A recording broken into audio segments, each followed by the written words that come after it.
DSE 終於完咗，幾經辛苦嚟到中文大學，我嘅人生又翻開咗新嘅一頁。唔知呢一頁又會添上點樣嘅色彩呢？大學裏面真係多姿多彩，識咗班好 friend 嘅朋友，但係硬係仲差少少嘢咁。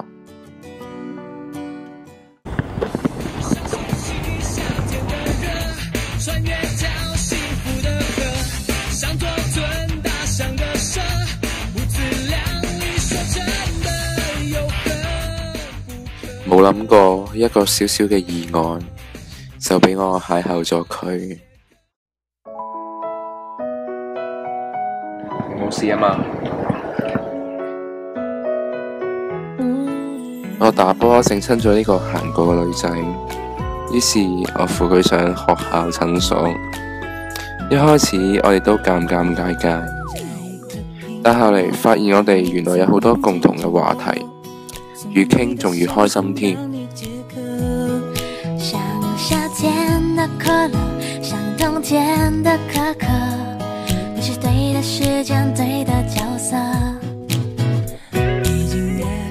入到大學都未試過有呢種感覺，好想時光永遠都停喺呢一瞬間。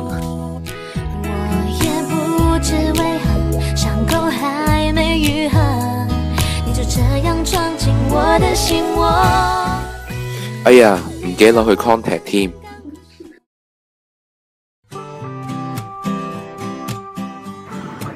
嗰個電話，喂，嗰個咪 CCL 裝翻 Kobe。咦，咁隔離嗰個呢？哦，嗰個咪 Bianca 咯，佢哋攞啲裝喎。CCL，我日日都見到佢哋喺新宿界飛喎，好搶喎佢哋。估唔到又俾我見翻佢，原來佢係 CCL 嘅莊園。雖然人人都望住 Kobe， 但係我眼中只有 Bianca。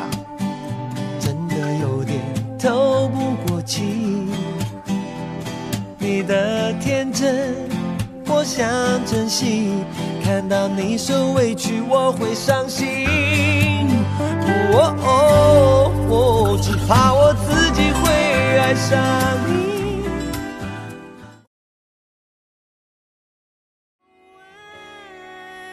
過咗2個月，雖然我哋都冇見，但係我都會不期然咁想起佢。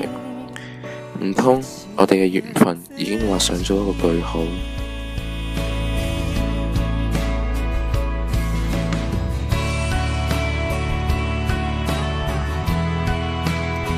但係緣分一直都係掌握喺自己手上，所以我就決定鼓起勇氣去爭取我自己嘅幸福。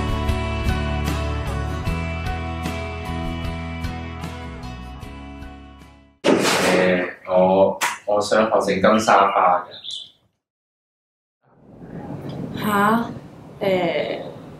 好啊，你過嚟坐。我揾咗個最爛嘅藉口，就係去整金沙花。點知佢係肯教我。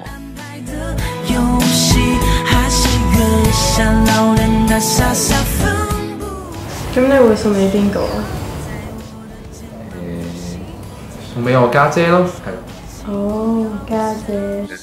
嗰日之後，我不時都會同佢一齊庇護整金沙花。到咗情人節嗰日，我見到佢哋喺美園湖賣金沙花，終於我鼓起咗勇氣，決定向佢表白，走到佢面前。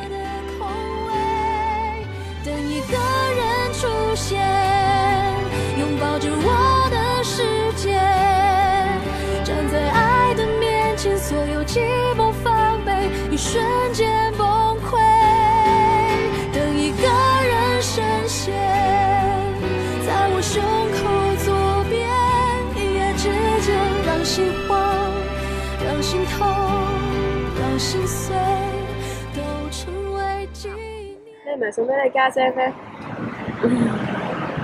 其實我一直想送俾嘅都係你。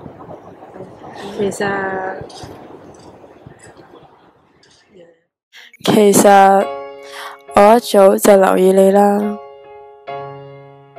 嗰日經過籃球場，發現呢個男仔打波都幾差啊，於是我咪停低睇一睇佢咯。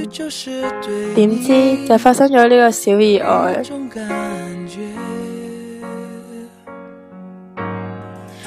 嗰日你送我去學校診所，有講有笑咁，其實我好開心㗎。不過自從嗰次之後，你都冇再揾我咯。我以為以後都見唔到你添，點知當我一個人喺掃房庇護嗰陣時，你就出現咗喺我眼前啦。情人節嗰日，你親手整咗束金沙花俾我。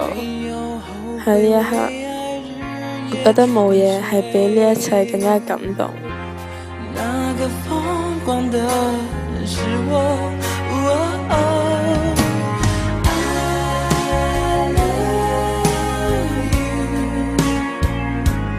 無法不愛你。